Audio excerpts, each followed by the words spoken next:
भवानी खेड़ा में प्रदीप नरवाल के हक में एक रैली का आयोजन किया जा रहा है, जिसमें दीपेंद्र हुड्डा पहुंचने वाले हैं। लेकिन उससे पहले ये एक बार भीड़ का नज़ारा आप देख लीजिए। और जो बुजुर्ग हैं वो जो गुलाबी पगड़ी लगाकर यहाँ पर बैठे हुए हैं और लोगों से बातचीत करेंगे और जानेंगे कि क्या कुछ माहौल है, क्या प्रदीप नरवाल जो हल्के में उतारे गए हैं।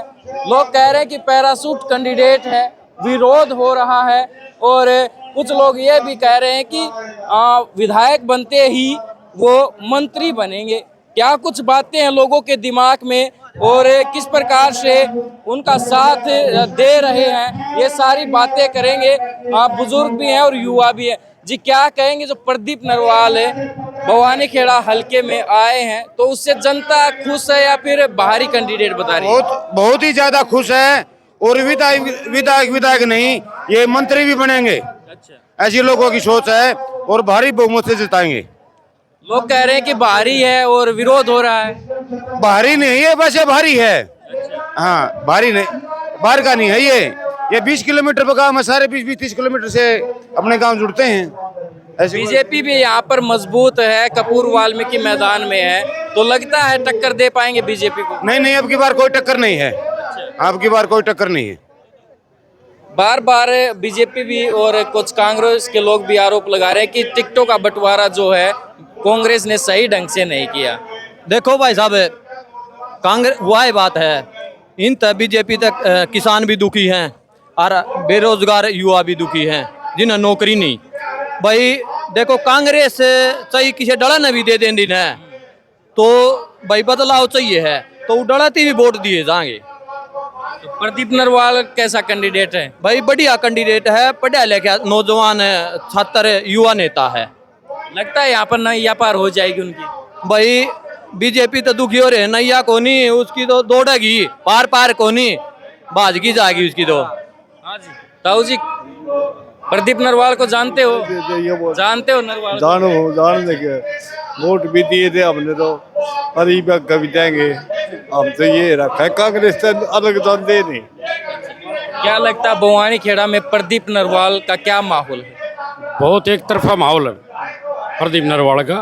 पढ़ा लिखा JNU यूनिवर्सिटी का छात्र है, छात्र नेता रहा है और बहुत अच्छी पकड़ है, जमीनी पकड़ भी अच्छी है बंदे की। जिस गांव में जाता है सबको अपना बना लेता है। भवानी खेड़ा की तो ये किस्मत चमकी है कि ऐसा नौजवान और पढ़ा लिखा होनहार कैंडिडेट। हम तो शुक्रिया अदा करते हैं हमारे अल्लाह कमान का, जिन्होंने हमारे भवानी खेड़ा में इतना होनहार और पढ़ा लिखा, संघर्षशील और क्रांतिकारी। अच्छा, तो भवानी खेड़ा के लोग थे जो कह रहे थे कि भाई बाहरी है, विरोध करेंगे, गांव में नहीं घुसने देंगे।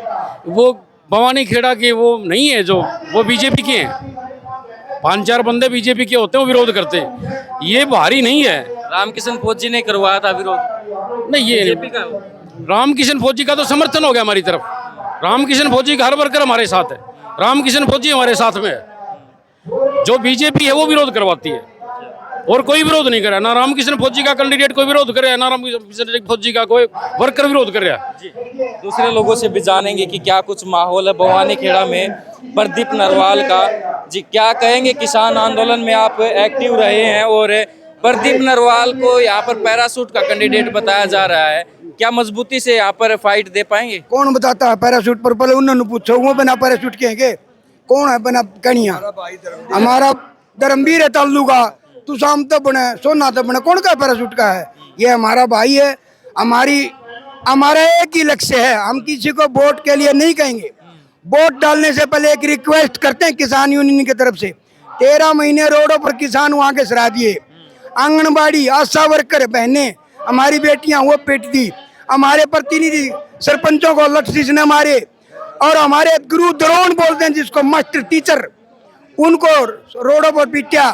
जो हमारा इनके समाज के निर्माता हैं वो तो उनको, और ई भाई का गोली मारी बॉर्डर पर। आज भी हिंदुस्तान और पाकिस्तान का बॉर्डर बना रहेगा, पंजाब और हरियाणा बॉर्डर, उसको याद करके वोट डाल दिया। रे लोगों, देख लियो 750 किसानों की हत्या करने वाली सरकार कौन है और उनके विरोध में कौन था और उनका हमारा भाई कौन था, उसके वोट डालेंगे हम। तो जो उस हत्यारी सरकार को अमित हराएगा। शाह बहल में आए थे, वो कह रहे थे कि वही राहुल बाबा तो ऐसे ऐसे लोगों से मिलते हैं, देश प्रदेश की जो इंसल्ट करवाते हैं, और बीजेपी यहाँ पर अब की बार मजबूत हरियाणा में तीसरी बार सरकार बनाएगी। तो इस तरह की बातें वो कह कर गए हैं। अमित शाह जी ने पहले अपनी झांकी झांक लेनी चाहिए, उस पर कितने बड़े बड़े केस हैं, उनको दबा रखा। इफ्सूज सा बैठेगा, जिस दिन सरकार बदलेगी उस दिन वो बाहर भी काट डांगे, और फिर जंगले भी दिखावा के मोटे मोटे हैं उस अमित शाह के। सब तक मुकदमे उससे एक निर्दलीय कैंडिडेट है मास्टर सतबीर रतेरा, हाँ। वो लगता नहीं कि कांग्रेस को नुकसान करे। आजाद भारत के वासी हैं हम आजाद भारत के वासी, कोई भी कैंडिडेट बन सका, कोई भी वोटर कैंडिडेट बनो, उसकी मर्जी है उसकी, उसके वोट जो उसने काम कर रखा है उसके आ जाएंगे, फिर में जितने हो तो वो है, हमने कोई मतलब नहीं, कोई तो प्रदीप का क्या माहौल है? किसका मैं अभी आपको बताया ना, हम तो किसान हैं और हमारी एक अपील है, जिन लोगों ने किसान, आंगनबाड़ी, आशा वर्कर, कलरक भाई, सरपंच और हमारे समाज को पीट पीट के रोंद रोंद के जेलों में डाला, अरे भी हमारा भाई को बॉर्डर पर गोली मारी, आज भी बॉर्डर बंद करा, क्या उस सरकार का जोर आवे उसका विरोध में वोट गिराएंगे, और सबसे अपील है इस बात को याद करके वोट डाल दियो भाई। क्या लगता है प्रदीप नरवाल का भवानी खेड़ा में? 20,000 वोटों से जीतेगा। 20,000 से 20 कम से कम 20,000 वोटों से। लोकसभा में मात्र कुछ 300 वोटों से ही जीते थे। लोकसभा और विधानसभा में बहुत फर्क है भाई साहब। विधानसभा में पहले पिछली बार 19 में 10 की 10 सीट आई थी इसकी बीजेपी की, एक भी बार आधी आधी हुई है, तो उसमें मतलब 20 सीट आएंगी बीजेपी की, बीजेपी बाहर होगी। अच्छा, ये कह रहे हैं कि भारी है कैंडिडेट। बाहरी धर्मवीर सोना से जीता है, बारला से जीता है।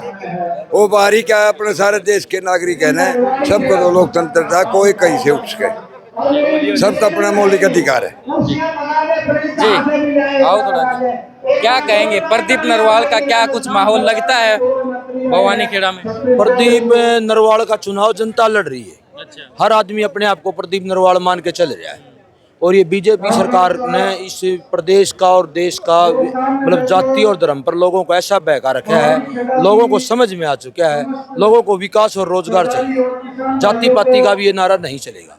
बीजेपी का मकसद ही लोगों को आपस में भाईचारा तोड़ना है। अच्छा, दीपेंद्र आ रहे हैं, आज कितना फर्क पड़ेगा? दीपेंद्र के आने से तो और जबरदस्त माहौल हो जाएगा। हाँ, बाकी लोगों ने मन बना रखा है, हर आदमी अपने आप को प्रदीप नरवाल, जहाँ भी 90 के 90 कैंडिडेट हैं कांग्रेस की पार्टी, वह जनता चुनाव लड़ रही है। बीजेपी के अच्छे हथकंडे, ये मतलब झूठ पाट की राजनीति, जात पात की राजनीति लोग समझ चुके हैं। लोगों को अब ये जात पात से अलग निकलकर रोजगार और विकास चाहिए, जो कांग्रेस जो अपने प्रदेश को आगे ले सकती है। क्या लगता है दीपेंद्र हुड्डा के आने से क्या माहौल बदलेगा? एक तरफा हो जाएगा दीपेंद्र हुड्डा, हरियाणा का लीडर है, बड़ा लीडर है, तो इस कारण से एक तरफा हो जाएगा। वैसे ही प्रदीप नरवाल की लोकप्रियता है, युवा चेहरा है और पढ़ा लिखा है, यूनिवर्सिटी से निकला हुआ है, तो इसका माहौल एक तरफा है। वैसे भी कांग्रेस का रुझान होगा लोगों का, हमें कांग्रेस ही बनानी है, न कैंडिडेट को देख रहे हैं न लीडर, ओनली कांग्रेस बीजेपी के खिलाफ। तमाम जो यहाँ पर लोग हैं उनसे बातचीत की है, और जो इंडिया जो गठबंधन के नेता हैं वो भी यहाँ पर पहुंचे। क्या लगता है आपका तो गठबंधन है कांग्रेस पार्टी के साथ है, भवानी खेड़ा में घूम रहे हो, लगता है कुछ माहौल है यहाँ पर? देखो माहौल तो बनाने से बनता है, अभी एक तरफा माहौल है इनका। हाँ, अब की बार ये जीतेगा। हाँ, अभी कुछ आदमी ने नारा लगाया था, विरोधी आदमी तो नारा लगाते हैं कि वे बाहरी है, ये है वो है। बाहरी है तो जो यहाँ पर जो पहले कैंडिडेट थे वो भी सिंघानी साइड से आए हुए थे, वो बाहरी नहीं थे। बाहरी में क्या कमी है? काम करने वाला आदमी चाहिए, हमने तो काम की इज्जत है। लगता है काम करवाएगा? देखो पहले घर भी नहीं है इनका यहाँ पे, इसका कुछ भी नहीं है, लेकिन को विश्वास को पर जनता जीती है। डॉक्टर भी इलाज करता है, बोलेगा भगवान ही इसका आगे, भगवान मालिक ही जो है ना वो इसका वो करेगा, रक्षा करेगा, तो हम भी इसकी रक्षा करें। मालिक ने हमारे ऊपर भी सौंप रखी है, और हमारा इनके साथ में गठबंधन है। जैसे भिवानी में ओम प्रकाश कामरेड को टिकट दे रखी है, वो और इधर हम जो है इसको सपोर्ट करेंगे। हमारे 25,000 कार्यकर्ता है भिवानी खेड़े में, और यहाँ पर पार्टी आई हुई है, हमारी लेडीज आई हुई है कम से कम 1 सैकड़ों, तो ये बैठी हुई है इस साइड में, आप लेके चलिए, मैं आपसे मिलवा दूंगा। 100% जीत है इसकी।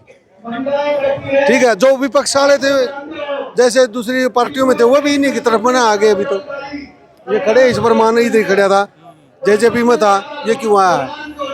हमने देखना है हमारे काम कौन करेगा, ठीक है, संविधान को कौन बचाएगा, ठीक है, एसीबीसी को कौन बचाएगा, जो बचाने वाले आदमी है उसके लिए हमें करने वाले। और हम तो भाई कामरेड हैं, हम तो छत्तीस बिरादरी के हैं भाई। जी बिल्कुल, कुछ युवा हैं, इनसे भी जान लेते हैं। क्या लगता है युवा किसकी तरफ जाएगा, कांग्रेस के साथ या फिर बीजेपी के साथ? भाई युवा जाएगा कांग्रेस की तरफ, हम कांग्रेस के समर्थक कट्टर। और जो प्रदीप नरवाल के लिए बोल रहे हैं ना कि ये बाहरी कैंडिडेट है, ये बाहरी नहीं है भाई, ये बाहरी है, सब पे बाहरी हो लिया भाई प्रदीप नरवाल, इसको हराने वाला कोई नहीं है। और जो भवानी खेड़ा का विकास होगा प्रदीप नरवाल ही करवाएंगे, देख लेना। क्या लगता है प्रदीप नरवाल करवा पाएंगे विकास? गोपाल शर्मा दंधाना से हूँ, हमारा प्रत्याशी प्रदीप नरवाल जी है, इनको भारी मतों से विजयी बनाएंगे। बीजेपी सरकार 10 साल रैली, जेवीटी एस्टेट 10 साल हो गए, हुड्डा राज ने भर्ती करी थी, 10 साल हो गए भर्ती नहीं निकाली है, हम ही 10 साल हो गए लेकिन कोई भर्ती। और सीट एट निकाला, पहला तो पात्रता कह दी भाई 38 नंबर वाला पास होगा, हम ही पास हो गए, 60 नंबर आगे फिर भी कोई नंबर नहीं मारा, हम ही नुए धक्के खाए रहे, कोचिंग ले रखी 10 साल हो गए लेकिन कोई नंबर नहीं। या डी ग्रुप की 2 भर्ती करी है, पिछला 2018 में करी थी और 23-24 में करी है, और कोई भर्ती बता दो न करी हो। और अपने कब है बिना पर्ची बिना खर्ची 2 भर्ती करी है, 10 साल में क्या कर दिया, बेरोजगार नुए भटका है। पूरी जी मेहनत है, प्रदीप नरवाल के साथ विजयी बनावाएंगे 50,000। बीजेपी ये कहती है कि अगर कांग्रेस की सरकार आ गई तो फिर वो उनके चाहने वाले नौकरी लगेंगे, पर्ची खर्ची चलेगी। ना ही बुढ़ा जिया ने कही है तैयारी करो, मैं 2 लाख पक्की भर्ती करूंगा, बयान दिया है हुड्डा साहब ने। तो हम ही फिर मेहनत करा, हाँ कांग्रेस सरकार आवेगी और 2 लाख भर्ती करेगा हुड्डा साहब। कुछ और साथी हैं, इनसे भी जान लेते हैं। क्या लगता है प्रदीप नरवाल का? भाई साहब मैं ये बता दूं, भिवानी के अंदर छात्रों की आवाज़ सुनने वाला कोई नहीं है। प्रदीप नरवाल जी छात्र नेता रह चुके हैं, अगर प्रदीप नरवाल जी यहाँ से एमएलए भारी बहुमत से जीतते हैं तो छात्रों का कोई भी काम हो प्रदीप नरवाल जी तन मन और दिल से करवाएंगे। माहौल क्या लगता है, गांव-गांव जाते हो तो साथ में रहते हो आप तो? माहौल तो जी, मैं जैसे भवानी खेड़ा कॉलेज है लड़कियों का, उस कॉलेज के अंदर गया था, प्रदीप भाई का लड़कियों के अंदर भी एक तरफा माहौल बना हुआ है, क्योंकि वे चाहे कोई भी छात्र हो उनके लिए काम करते हैं। बाहरी वाला जो टैग लगा हुआ था, बाहरी तो भाई साहब जी बाहरी कोई नहीं होता। यहाँ वहाँ दिल्ली के अंदर पहलवान बेटियाँ धरने पर बैठी थी, किसान धरने पर बैठा था, उनकी मदद के लिए भी सोनीपत से भी हर जो डिस्ट्रिक्ट वहाँ से गए थे, क्या उनको तो बाहरी नहीं लगे वो? तो उन्होंने भी तो सबके लिए काम किया, तो हमारे लिए बाहरी कैसे? वो प्रदीप नरवाल जी हमारे दिल में बसे हुए हैं। जी बिल्कुल। तमाम लोगों की राय जानी और प्रदीप नरवाल का क्या कुछ माहौल है, इस पर चर्चा की है। दीपेंद्र हुड्डा कुछ ही देर में पहुंचने वाले हैं, तो ये लोगों की राय थी और क्या कुछ माहौल चल रहा भवानी खेड़ा में वो आपके समक्ष रखा है। आप देख रहे थे दा हरियाणा, मेरा नाम है अमन कुमार।